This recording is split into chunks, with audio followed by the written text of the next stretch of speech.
Olá, poderosas! Sejam bem-vindas a mais um dia do nosso desafio. Hoje nós chegamos ao quinto dia da sexta semana. Glórias a Deus por isso. Nós podemos dizer, Ebenezer, até aqui nos ajudou o Senhor. O nosso tema de hoje é o efeito da limpeza das disciplinas espirituais. Durante essa semana, a sexta semana, nós exploramos as variedades de maneiras que Deus pode nos limpar. E aí nós falamos sobre as pessoas de Deus, que Deus envia para nos ajudar no processo de limpeza. Nós falamos sobre a oração e a meditação da palavra. Nós falamos sobre as provações e também falamos sobre o silêncio. E hoje nós vamos falar sobre a disciplina. Para o processo de limpeza acontecer, nós precisamos da disciplina. O Senhor, Ele pode usar cada uma dessas ferramentas. A oração, a meditação, as pessoas de Deus, a provação, o silêncio. O Senhor pode usar cada uma delas para nos tornar ainda mais mulheres poderosas na sua mão. Mas, uma vez que o Senhor tem essas ferramentas e se elas não forem usadas, de nada vai adiantar. Então, nós vamos ver quão importante é a disciplina. E os brasileiros têm muitos problemas com disciplina. Os brasileiros, eles têm problemas em encarar as disciplinas, em ver as disciplinas como algo positivo. Não estou dizendo todos, mas a grande maioria. É tanto que muitas pessoas começam as coisas e não terminam. Muitas pessoas não prosseguem com seus planos, com seus projetos. Por quê? Porque é mais fácil desistir do que recomeçar. Muitas das vezes, por exemplo, vou dar um exemplo claro do nosso desafio. Talvez a pessoa não acompanhou uns 2 ou 3 dias dessa semana e agora nós vamos passar já para a 7ª semana. Tem pessoas que, em vez de pensar, nossa, eu vou correr atrás dos dias perdidos, elas preferem o quê? Desistir, porque é mais fácil desistir do que correr atrás daquilo que era para fazermos. Então, a disciplina é muito importante no processo da limpeza. As ferramentas estão aí, mas sem disciplina não haverá mudança, não haverá limpeza, não haverá transformação.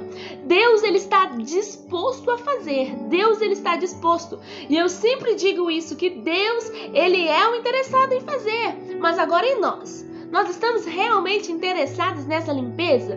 O papel nosso é fundamental para se tornarmos mulheres poderosas. Mas de uma coisa eu sei, eu estou muito grata ao Senhor pela sua vida.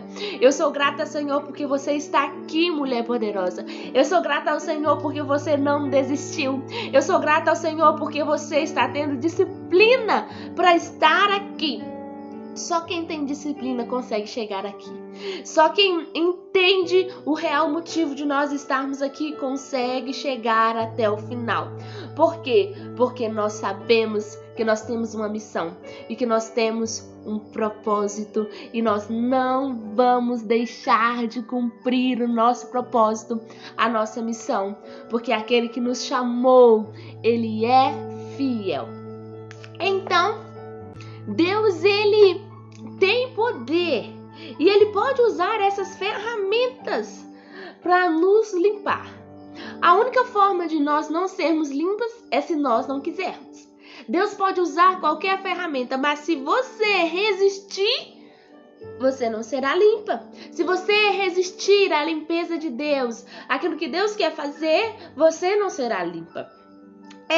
Nós temos um aspecto aqui muito importante. E nós sabemos a soberania de Deus, nós já aprendemos sobre a soberania de Deus, mas também existe uma responsabilidade de nós, dos homens. A soberania de Deus existe, mas também existe a responsabilidade. Deus não vai fazer por nós aquilo que nós devemos fazer. Deus não vai fazer isso, então nós temos responsabilidades. Deus tem um plano maior que apenas nos tornar imagem do seu Filho. Sim, Ele deseja a pureza do nosso coração. Ele deseja a santidade do nosso interior. Ele trabalha soberanamente, a fim de que todas as coisas contribuem juntamente para o nosso bem.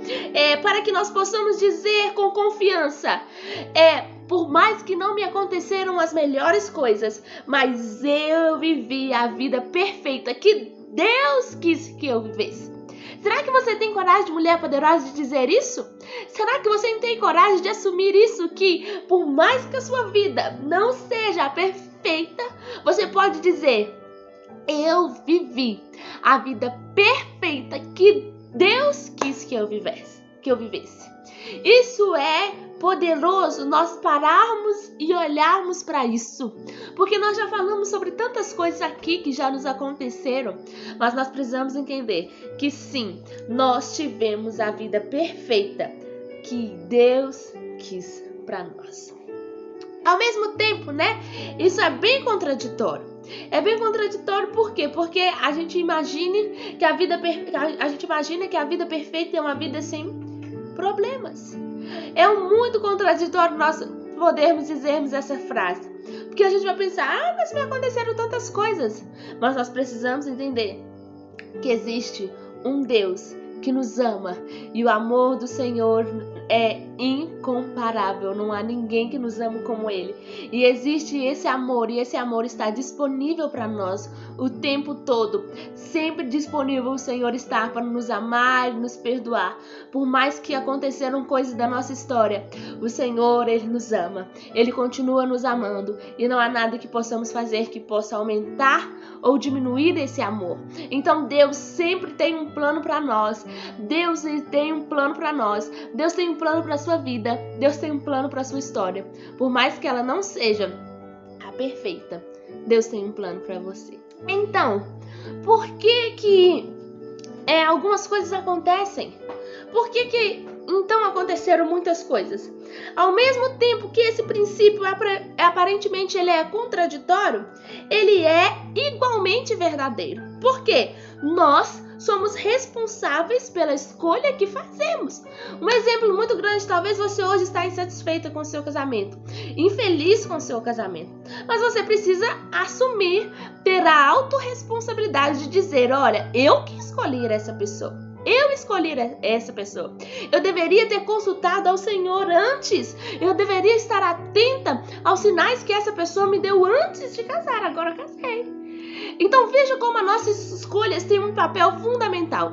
Deus tem para nós um plano perfeito, mas as nossas escolhas, nós vamos ter a consequência. Eu costumo dizer sempre aqui que a nossa vida é como se fosse nós passássemos o cartão de crédito. O que acontece? A boleta vai chegar. Então nós vamos sim nos responsabilizar, porque a boleta chega. Então nós precisamos ter responsabilidade daquilo que nós fazemos e entender que as nossas escolhas e que nós somos responsáveis por aquilo que nós escolhemos. Então nós não podemos sair por aí dizendo que a culpa foi de Deus, sendo que nós escolhemos. Deus nos deu a chance de escolhermos aquilo que nós queremos. Então, se nós escolhemos, então nós temos responsabilidade. E aí, então, como nós vamos conciliar isso? Como nós vamos conciliar os planos de Deus com as nossas escolhas? Isso é muito difícil de nós entendermos e compreendermos. Esse princípio aí é difícil de ser entendido, porque como nós vamos conciliá-los? Francamente, gente, nenhum mortal é capaz de entender esse mistério. Nenhum mortal é capaz de compreender como todas as coisas cooperam para o bem daqueles que amam a Deus. Sendo que coisas ruins acontecem, nós amamos a Deus e coisas ruins acontecem. Então, nós não vamos entender isso. Isso é como explicar a Trindade. Quem consegue explicar? Quem consegue explicar que Deus é 3 em 1? Pela fé nós acreditamos nisso. Pela fé nós temos a certeza que Deus é 3 em 1. Pela fé nós temos a certeza que Jesus veio aqui na terra e que Ele foi 100% homem e 100% Deus. Se formos olhar como isso é possível, é pela fé. Pela fé nós alcançaremos muitas coisas. Então, mulher poderosa, você precisa de acreditar que todas Exatamente isso. Olha essa palavra. Todas as coisas cooperam para o bem daqueles que amam a Deus. Pela fé, contemple essa palavra. E pela fé nós vamos viver essa palavra que diz todas as coisas cooperam para o nosso bem. Aqui está uma abordagem que pode te ajudar, que pode nos ajudar a entender isso. E a abordagem é a seguinte: haja assumindo que você é totalmente responsável. Confie e ore, sabendo que Deus é completamente soberano sobre o resultado. Confie que Deus é soberano. Haja assumindo as responsabilidades. Então, se nós fizermos escolhas erradas, nós temos que assumir a responsabilidade. Não podemos jogar essa culpa em Deus. Não podemos passar isso para Deus e dizer que Deus é responsável. Nós precisamos assumir as nossas responsabilidades. E aí a gente entra na disciplina. A disciplina está em assumir responsabilidades. Uma pessoa que não assume responsabilidades, ela é o quê? Uma pessoa indisciplinada. Nós vamos aplicar esse processo de limpeza na nossa vida. E para nós aplicarmos esse processo de limpeza, nós vamos precisar da disciplina. Nós vamos precisar de assumir as responsabilidades. Primeiro exemplo, olha. Nós já aprendemos que Deus é soberano, que Ele envia os seus servos para a sua vida, para liberar palavras para você, palavras de correção, palavras de encorajamento, mas a responsabilidade de estar disponível, de estar disposta a ouvir essas palavras e de estar com o coração aberto é de quem? Minha, sua. Deus libera as palavras. Deus libera as palavras de encorajamento. Deus libera as palavras de correção. Mas a responsabilidade de abrir o coração para essas palavras entrar é quem? Exclusivamente nós. Segundo exemplo. O Deus do universo, Ele vai se comunicar com você por intermédio da oração, que é o segundo princípio, a oração e a meditação da palavra. Então, o Senhor vai nos direcionar ao longo do caminho que Ele preparou para nós. Mas quem é responsável por separar um tempo de oração? É Deus? Nós. Deus quer falar conosco através da oração, mas nós somos responsáveis por dedicar um tempo, por parar a nossa vida, por parar um tempo e ter uma vida de oração. Então, viu como nós temos total responsabilidade naquilo que nós precisamos fazer? O processo de limpeza vai acontecer, mas nós temos responsabilidades. Deus, Ele ensinará sobre a Bíblia. Ele usará a lição para ajudar você a superar as necessidades. Deus vai se revelar a você através da palavra dele.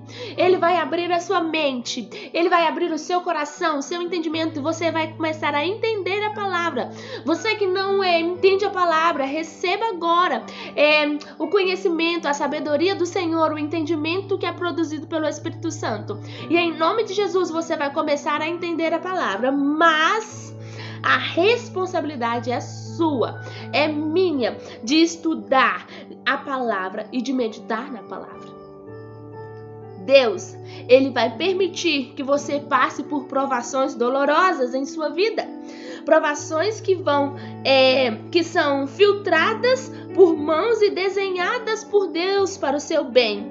No fim das contas, mas a responsabilidade de aprender as lições que Deus tem para você e o seu dever é totalmente nossa. Caso contrário, o que acontece? Deus vai repetir a lição. Você quer que Deus repita a lição? Eu não quero não, meu Deus, tem misericórdia. Mas se nós não assumirmos a responsabilidade de entender, olha, Deus já deu a lição, agora a responsabilidade é minha de aprender. É de eu perguntar a Deus, o que o Senhor quer me ensinar aqui? A responsabilidade é minha. Se eu não entender a lição, Deus vai ter que repeti-la. Então, vamos entender a lição. Vamos ver o que Deus quer falar. Então, a responsabilidade de entender é nossa. Exclusivamente nossa. Deus a limpará nos momentos de silêncio, falando em sua voz firme e suave. mas você precisa desligar o barulho e ouvir. Quem desliga o barulho somos nós. Quem separa tempo somos nós. Quem fica em silêncio somos nós. Por meio desse estudo, nós estamos entendendo, nesse estudo poderoso, maravilhoso que o Senhor está nos permitindo ter, nós estamos entendendo que o nosso interior não faz, o nosso exterior não faz diferença, o que conta é o nosso interior. Mas nós precisamos entender que quando nós nos comprometemos em ter a disciplina, quando nos comprometemos em ter as disciplinas espirituais, de fazer a nossa parte, nós estamos cooperando com o Espírito Santo no processo de limpeza. Então, mulher poderosa, nós precisamos cooperar com o Espírito Santo no processo de limpeza. Coopere com o Espírito Santo. Faça a sua parte. Deus vai fazer a dele, mas nós precisamos de fazer a nossa parte. À medida que nós permitimos que Deus nos transforme de dentro para fora, à medida que Ele realiza as obras de Deus na nossa vida, em nosso coração, nós colheremos as recompensas de justiça, de amor, de alegria, de paz, de longanimidade, de bondade, fidelidade, mansidão e domínio próprio. Se nós permitirmos que o Senhor realize a obra em nós, nós vamos colher os frutos do Espírito. O terceiro requisito para se tornar uma mulher poderosa nas mãos de Deus é permitir que Ele nos limpe, mesmo que o processo seja doloroso. Coopere com o Espírito Santo e permita que Deus a limpe. Deus usa variedade de ferramentas para nos limpar, mas a nossa responsabilidade é cooperar com Ele nesse processo. Haja assumindo que você é totalmente responsável. Confie e ore, sabendo que Deus é totalmente soberano sobre o resultado. Amém? Vamos ter disciplina, vamos orar para que o Senhor nos ajude a nos manter disciplinadas, em nome de Jesus. Vamos para nossas perguntas. A primeira pergunta você está cooperando com o Espírito Santo? E aí, você está cooperando? Pergunta número 2. Qual a principal lição que você aprendeu com o estudo de hoje? Pergunta número 3. Qual foi o foco dessa semana? E pergunta número 4. Quais são os 3 primeiros requisitos para nos transformar em mulheres poderosas nas mãos de Deus? Você está lembrado quais são os 3? Eu espero que vocês estejam lembrando. Eu espero que vocês estejam prontas, porque amanhã nós começaremos a 7ª semana. E em nome de Jesus eu aguardo por você. Por favor, não desista. Nós vamos juntas até o final. Um beijo no coração de vocês. Até amanhã.